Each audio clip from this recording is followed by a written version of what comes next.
فإذا بي، واسمحوا لي أن أقولها بصدق، عشرات من السنين وأنا على مقعد الدراسة لا أسمعها من أستاذ لي أن يوم عاشوراء كانت فيه مأساة الأمة الإسلامية.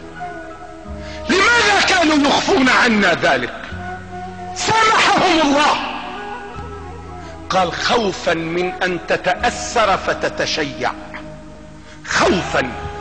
هل تخبأ الحقائق خوفا من المذاهب؟ هل نكتم الحقيقة حتى لا نقوي مذهبا على مذهب؟ دعونا من ذلك أيها السادة.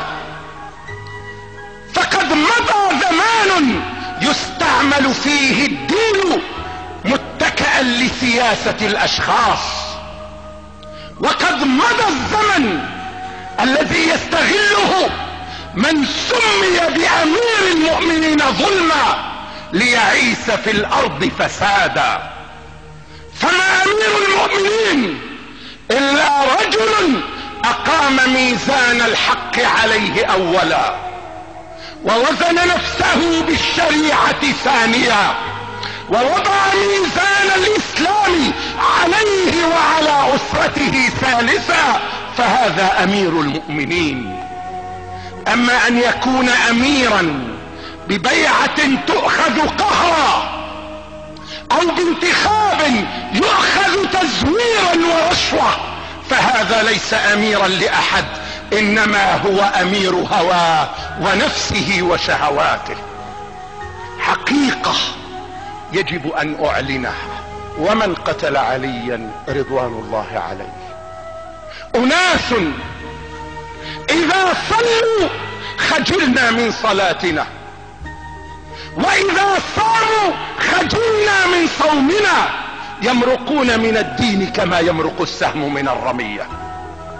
هؤلاء الذين يظهرون التمسك بالدين ويكفرون عموم المسلمين، هؤلاء الذين تطول لحاهم وتكثر أثوابهم ويكثر مظاهر العراك في أيديهم، ولا يرون في الدنيا إسلاما إلا هم والآخر كفار.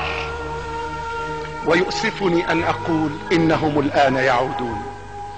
فقد رأيت في هذا الحج شباب البوسنة وقد درسوا في بلد عربي إسلامي، فصاروا يمرون علينا ولا يقولون السلام عليكم.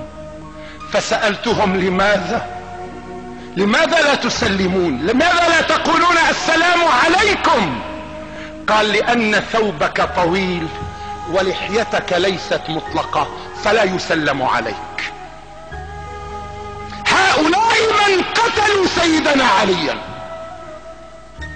هؤلاء الذين يخرجون جددا الآن وهم خطر ما بعده خطر، وبعض أبنائكم التحق بهم وأنتم لا تشعرون.